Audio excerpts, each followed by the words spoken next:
Hello friends, income tax के cases की series में आज जो केस हम डिस्कस करेंगे वो इस चीज को लेकर के है कि यदि एसएससी को उसके प्रीसीडिंग असेसमेंट ईयर्स में किसी चीज का बेनिफिट दिया जाता है या एसएससी के अगेंस्ट उन असेसमेंट्स में कोई नेगेटिव व्यू नहीं लिया जाता, तो क्या कंसिस्टेंसी के आधार पर वही व्यू या वही बेनिफिट एसएससी को नेक्स्ट ईयर्स में भी मिलना चाहिए, स्पेशली उन केसेस में जहां पर एसएससी के फैक्ट्स में कोई भी चेंज नहीं है। यही इशू प्रेजेंट केस में ऑनरेबल दिल्ली हाई कोर्ट के सामने एक case commissioner of income tax exemptions versus Hamdard laboratories India के केस में सामने आया और ये केस 480 आईटीआर पेज नंबर 498 पर रिपोर्ट हुआ और इस केस का जजमेंट 10 सितंबर 2025 को आया। प्रेजेंट केस के अंदर एसएससी एक ट्रस्ट है। एसएससी ने अपने असेसमेंट ईयर 16-17 के लिए अपनी रिटर्न नील पर फाइल करी और उस रिटर्न के अंदर एसएससी ने सेक्शन 11 और सेक्शन 12 की एग्जम्पशन को क्लेम किया। During the assessment proceedings assessing officer ने यह पाया कि एसएससी ने अपने दो ट्रस्टीज को अपनी प्रॉपर्टीज जो हैं वो लीज पर दी हैं और उनसे 45,000 का जो है किराया लिया है। असेसिंग ऑफिसर के मुताबिक एसएससी ने सेक्शन 13 सबसेक्शन 2 क्लॉज बी और सेक्शन 13 सबसेक्शन 3 क्लॉज बी का वायोलेशन किया और असेसिंग ऑफिसर ने ऑनलाइन प्लेटफॉर्म पर जाकर के उस प्रॉपर्टी की जो मार्केट रेंटल वैल्यू थी उसको डिटरमिन करने की कोशिश की और उसके बेसिस पर यह कहा कि क्योंकि एसएससी ने स्पेसिफाइड पर्संस को कुछ अनड्यू बेनिफिट दिया है रेंटल प्रॉपर्टी के बेसिस पर, क्योंकि जो प्रॉपर्टी दी गई असेसिंग ऑफिसर के मुताबिक उसका रेंट ज्यादा रिकवर करना चाहिए था ट्रस्टीज से, जो कि एसएससी ने कम किया है। इस बेसिस पर असेसिंग ऑफिसर ने एसएससी को एग्जम्पशन डिनाई किया। जब ये मैटर सीआईटी अपील के पास था तो सीआईटी अपील ने असेसिंग ऑफिसर से रिमांड रिपोर्ट मंगाई। उस रिमांड रिपोर्ट की कॉपी एसएससी को भेजी गई और एसएससी ने उस रिमांड रिपोर्ट पर अपने कमेंट्स दिए। सीआईटी अपील ने ऑर्डर पास किया। इस ऑर्डर के जो मेन सिद्धांत थे वो ये थे कि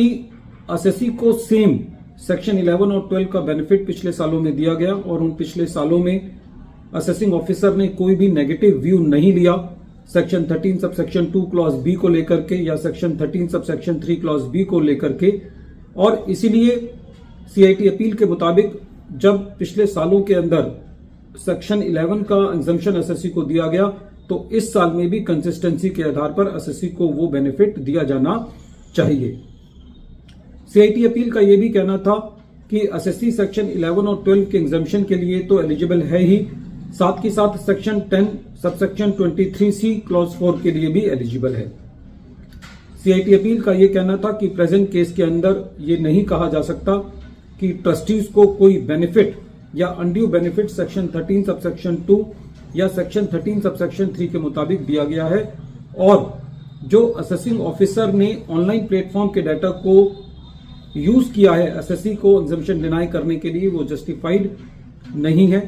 सीआईटी अपील का यह भी कहना था कि जो ट्रस्टीज हैं उन्होंने दो कैपेसिटी में काम किया, पहला एज ए ट्रस्टी और दूसरा एम्प्लॉइज ऑफ द ट्रस्ट। तो इन दोनों कैपेसिटीज के अंदर जो उसको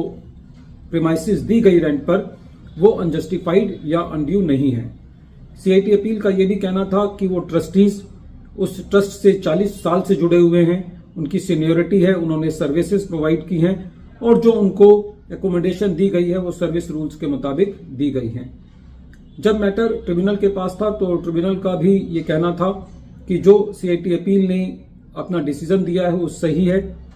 रेवेन्यू इस बात को भी कंटेस्ट कर रहा था कि सीआईटी अपील ने एसएससी को सेक्शन 1023C क्लॉज 4 के मुताबिक भी रिलीफ दिया, तो इस पर ट्रिब्यूनल का ये कहना था कि जब कभी भी एसएससी कोई अपनी बात सीआईटी अपील के पास कहता है तो सीआईटी अपील के पास ये पावर है कि वो उसको एडजुडिकेट करे। खाली सीआईटी अपील का ये जिम्मेदारी नहीं बनती कि वो सिंपली साइटर वो मैटर एओ को रिमांड बैक कर दे। ट्रिब्यूनल का यह भी कहना था कि प्रेजेंट केस के अंदर जब असेसिंग ऑफिसर ने एसएससी के सबमिशंस को कंसीडर किया तो उन सबमिशंस के अंदर कहीं पे भी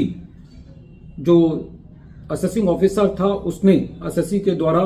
रिलाइड ऑन जजमेंट्स को जो कि सुप्रीम कोर्ट के थे और जुरिस्डिक्शनल हाई कोर्ट्स के थे उनको कंसीडर नहीं किया, क्योंकि उन केसेस के अंदर एसएससी ने पिछले करीबन 10 सालों के जो उस मैटर पर जो प्रेसिडेंट्स थे उन पर रिलाई किया था। तो इस लिहाज से भी जो सीआईटी अपील ने और जो ट्रिब्यूनल ने ऑर्डर पास किया, हाई कोर्ट ने भी उसको अफर्म किया। वीडियो के अंत में एक बार फिर मैं केस का नाम रिपीट कर रहा हूं। केस का नाम है